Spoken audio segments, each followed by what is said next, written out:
So really quick, somebody had asked how much voltage this guy produce? Back EMF. Now this is saying 2.6 volts DC, and that's running off of an 8-volt power supply. If I turn it up, it doesn't really.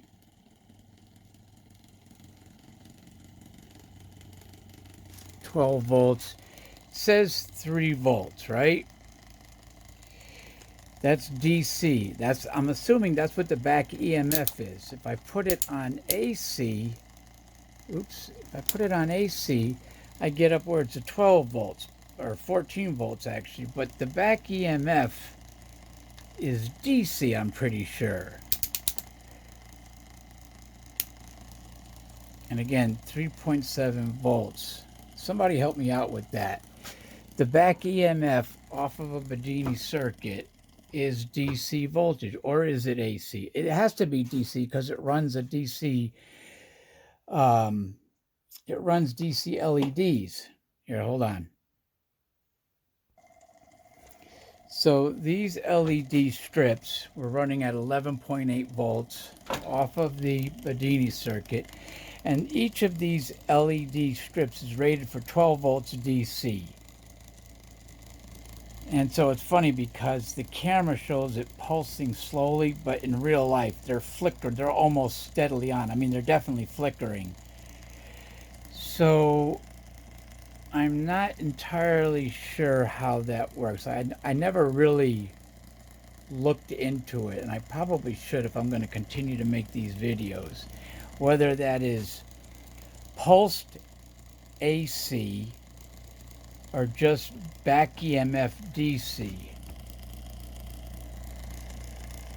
This is a great coil. Again, this coil is about 13 years old, and it was stuffed away when I had stopped doing all this stuff right before my son was born.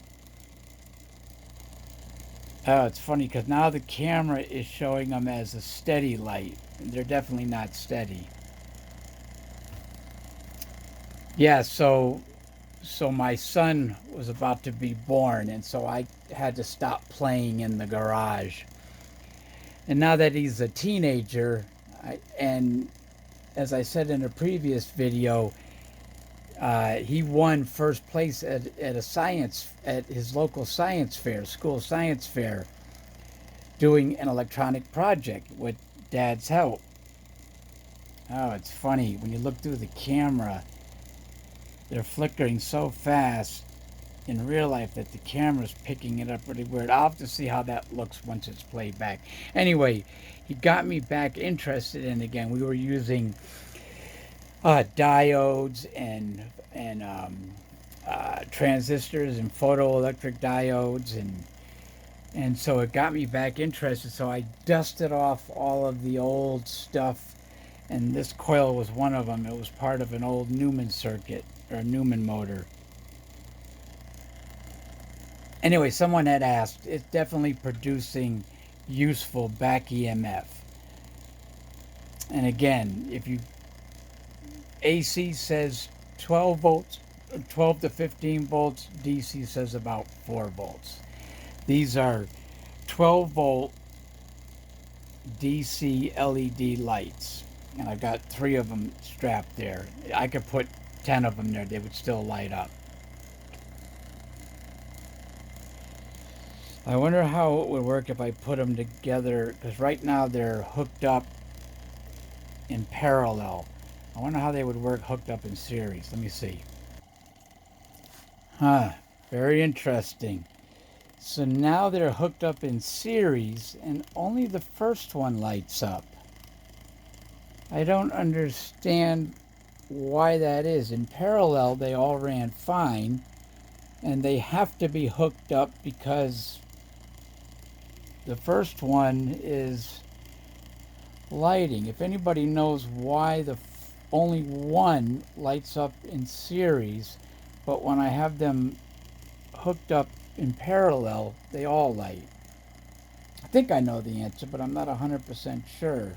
No, I don't know the answer.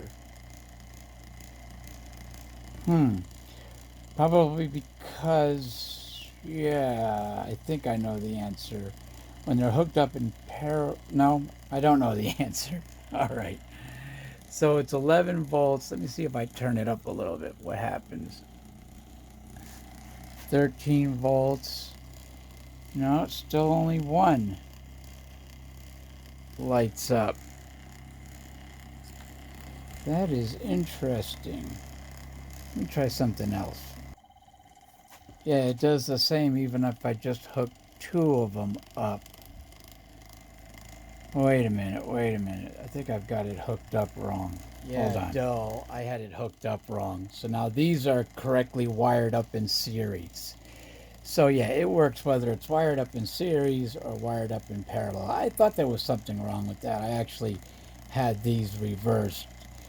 So there's the positive going to the negative, positive, positive. So that's in series.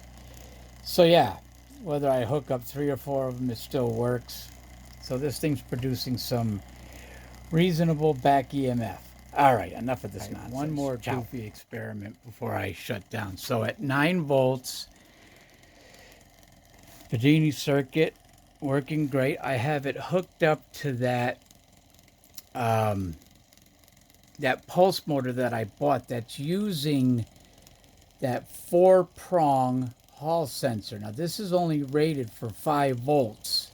So I have to be careful. Otherwise this sensor or this Hall circuit gets really hot. It's okay now because the back EMF is only producing at 9 volts DC coming in about the 4 volts that it needs to run. But I've been wanting to do this for a while, run one pulse motor off of another. And this is really easy because, again, there's no transistor with this. It's running off of that bizarre 4-prong Hall sensor, which I've never seen until I got this unit. I've since ordered them. But yeah, I just wanted to kind of show that really quick.